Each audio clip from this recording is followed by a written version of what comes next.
Okay, imagine a country, one you probably associate with. Its incredible history, its really vibrant culture. Hmm. Now picture it making this huge, ambitious leap. Like, straight into the future of technology. We're talking about Vietnam. Right. And specifically about one person really driving that leap, Trong Gia-bin. He's the chairman of FPT Vietnam's, well, its biggest tech company by far. Yeah. And he's made what he himself calls his biggest bet. And that bet, based on all the material we've dug into, the articles, the notes laying out his vision, it's artificial intelligence, AI. Yeah, and not just tinkering around the edges. No, not at all. The goal here is ambitious. Make Vietnam a global force, a hub for really high-skilled tech talent, and AI is the engine. So for you listening to this deep dive, our mission is to really pull apart the key threads here. We want you to get the why behind this huge ambition, the actual strategy FPT is using, the hurdles they're facing, for sure. And maybe what it all tells us about, a nation with such a deep history navigating this incredibly fast tech future. Exactly. Why now? How are they planning to do it? And why does it matter beyond Vietnam's borders? Okay, so let's lay the groundwork first.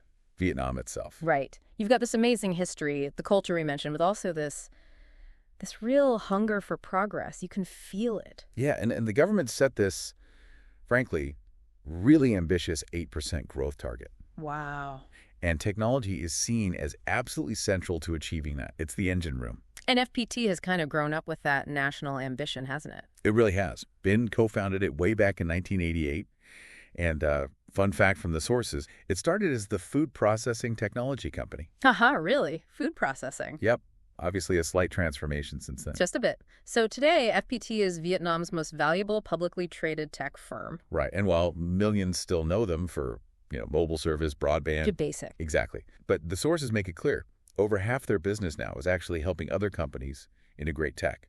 Think cloud, automation. And increasingly, AI. That's the big pivot. That is the pivot. Which brings us right to Ben's core focus. His biggest bet, going all in on AI. Okay, all in. What does that actually look like? His vision seems huge. It is. He thinks AI should be for everyone, not just, the tech guys in the lab. Right. From the CEO down to the person on the factory floor.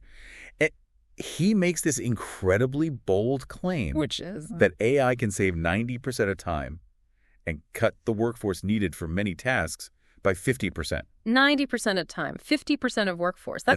That's massive potential efficiency. It's staggering. He doesn't see it as just another tool. He calls it the center of change. He has that analogy, right? About machines helping hands and legs, but AI helping the brain, exactly. Oh. Augmenting our cognitive abilities. And apparently the moment OpenAI really hit the scene with generative AI, his reaction was immediate. Like, direct the entire company, figure out how to use this in every single job. That's fast. Top-down, decisive action. Yeah. But deploying AI like that, across the board, you need some serious computational power, right? Oh, absolutely. Which leads directly to their partnership with Nvidia. It's critical. And we're not talking about buying a few servers. No. FPT is making major investments in Nvidia hardware. The rationale, apparently coming from Jensen Huang himself, is that world data doubles every year. Every year. Every year.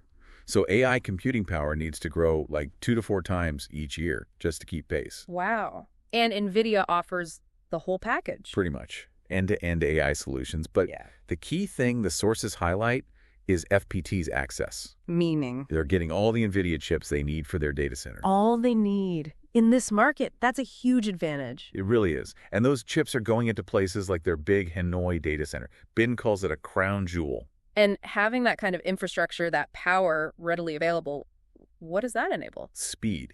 It means they're young AI developers, their talent, they can test ideas, build prototypes in days, not months. Accelerating innovation dramatically. Exactly. But, they're not operating in a vacuum. The global AI scene is heating up incredibly fast. For sure. You hear about companies, especially out of China, right? Right. Like DeepSeek. Launching these really capable, low-cost, open-source AI models. Which must make people question the return on investment for these massive proprietary AI projects. Absolutely. It's a valid question globally. So how does Ben view that competition? Does DeepSeek worry him? Well, the sources suggest he acknowledges them, definitely. He sees them as driving innovation, particularly for democratizing AI, making it more accessible. Right. But he still seems to believe that the fundamental core technology leadership remains, for now, largely in the U.S. Interesting distinction. And despite that competition, FPT is already putting its AI to work, right? Real-world stuff. Oh, yeah. There's a great example in the sources. A quality control system they built for major car manufacturers. Like who? Toyota, Ford, Mercedes, BMW, big names. Okay. And what does it do? It uses AI to spot tiny flaws in car parts, apparently much faster and more accurately than a human inspector ever could.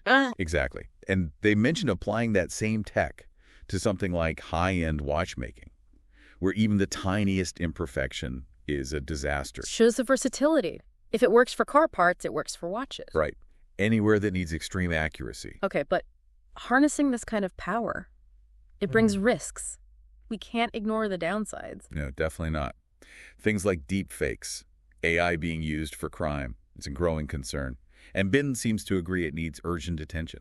He has that view, right? That if you don't regulate it, some people will just develop the dangerous stuff underground anyway. Yeah, it's a pragmatic take, which leads to his call for action. What's he calling for? He believes governments really need to step up, invest more time, more effort, and crucially, work with the AI community. To make sure it serves progress, not bad actors. Precisely. Steer it in the right direction. And then there's the issue that's on everyone's mind.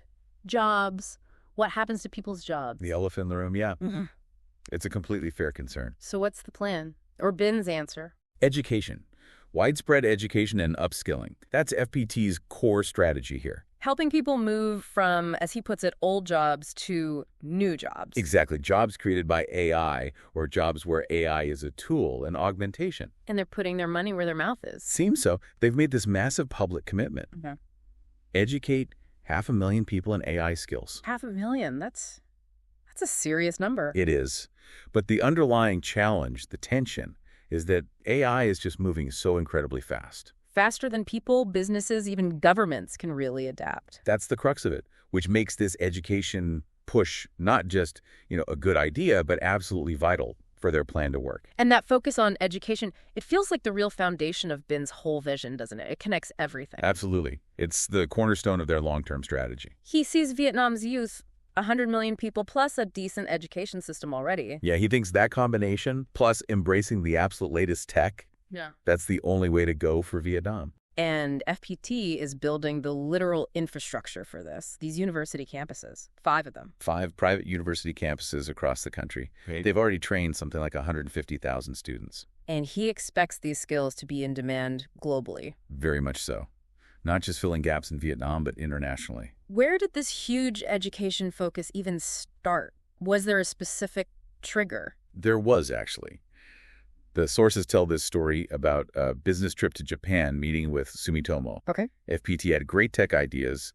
Sumitomo was impressed, but they pointed out a problem. Not enough Vietnamese engineers spoke English well enough to collaborate effectively. The practical barrier. Exactly. The Japanese side basically said, great ideas, but we can't work together easily. So what did Bin do? His response wasn't, oh, well. It was, okay, challenge accepted. We'll go back and learn Japanese too. Seriously? Both English and Japanese? Yep. They started teaching both languages at scale. They realized language skills were the key to unlock these big, complex markets like Japan. Wow. So that initial problem sparked this massive education expansion. It really blossomed from there. FPT University opened in 2006. Now they're spreading this model tech plus languages to cities all over Vietnam. Like where? Ho La Hanoi, Ho Chi Minh City, Da Nang, Quy Nhon, Can Tho Phai. And they're planning even more campuses. And it's not just university level, right? They have schools too. Yeah, a whole network of private schools. Almost 20,000 kids. And technology is baked in from the start. That early. We're talking 6-7-year-olds programming simple robots. Wow. Learning basic coding concepts, interacting with AI, understanding algorithms.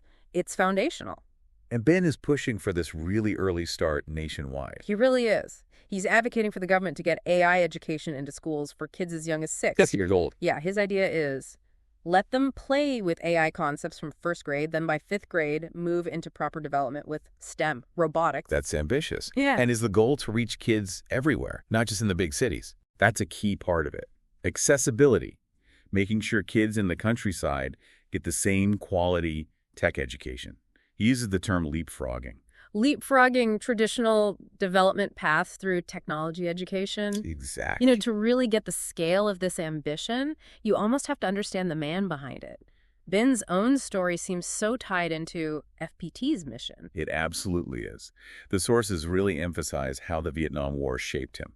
His family moving north with Ho Chi Minh, seeking freedom, independence. Growing up in Hanoi when things were incredibly tough, lacking basics, sharing clothes. But having this strong family spirit, this sense of purpose, he felt his generation had to rebuild the country after the war. And that seems to fuel the start of FPT. He comes back in the 80s, inflation is through the roof. Right, like triple digits. He goes to the Minister of Technology Progress and says he wants to start a high-tech company. And the minister jokes about food processing. And Ben just runs with it. Food processing technology company, even though apparently they never processed any food. And they had to teach themselves computing from books smuggled from Hong Kong because of the embargoes. Yeah. Resourcefulness born out of necessity. Their first big gigs were building a booking system for Vietnam Airlines and then core banking software. Incredible start. And the name? FPT. Just chopping the C off FTPC because three-letter tech giants sounded powerful. Apparently so. Simple origin for what's become a tech giant itself. And despite the success, the sources mention his frugality, flying economy. Yeah, he talks about learning from Vietnam's legendary generals, how they behaved with humility, how they listened to their soldiers. That seems to guide him. His whole philosophy seems a mix of, big ambition that also being grounded, his home, the oasis of quiet for ideas. Right, but he stresses ideas aren't enough. It's people solving problems together. Even his house design reflects that mixed memories of farmhouses, philosophy, yin-yang, his definition of happiness. Somewhere to live, something to eat, someone to love. Very foundational. And he sees all those experiences, war, peace, poverty, wealth, tech change, as making his life richer. Profoundly so. And appreciation for what you have now. And he believes peace is the absolute most important thing today for Vietnam, for everyone. Okay, let's pull back for the final piece. Vietnam's place in the world right now, economically, geopolitically. It's definitely an uncertain time globally. Things like potential Trump tariffs. Yeah, Vietnam feels those impacts. But how are they positioning themselves? Actively. The Prime Minister apparently described Vietnam as the safest hiding place in the current geopolitical climate. Interesting phrase. And what are they signaling to investors? Where are the priorities? Very clearly. Technology, boosting the private sector, encouraging startups. That's the message. And Ben's advice to those investors looking at Vietnam? Basically, ignore the noise. He calls politics just noise. Focus on the real case. Meaning the underlying growth. The opportunity. Exactly. He believes that potential is undeniably there for the taking. It's a view shaped by decades of navigating complexity. So let's wrap up this deep dive. We've journeyed through the story of Trung Gia Bin, the leader of FPT, and this huge strategic bet on AI. Yeah, seeing AI as the key engine to really transform Vietnam into a high-skilled global tech competitor. We looked at FPT's own evolution, from food processing tech to AI powerhouse.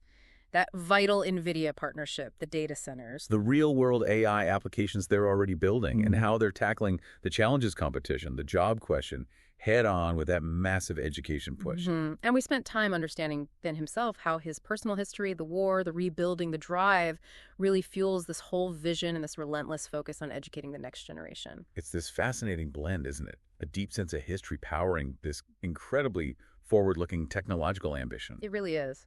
So considering everything we've unpacked today, Vietnam's strategic gamble on AI, this intense investment in educating its youth, all driven by government goals, but also deeply by one leader's personal history. Here's something to think about. What does this model, this kind of focused, top-down, yet personality-infused national tech strategy, tell us about how other emerging economies might try to navigate or maybe even lead in the future of the global tech landscape? What role does this kind of targeted education play in actually achieving those national ambitions?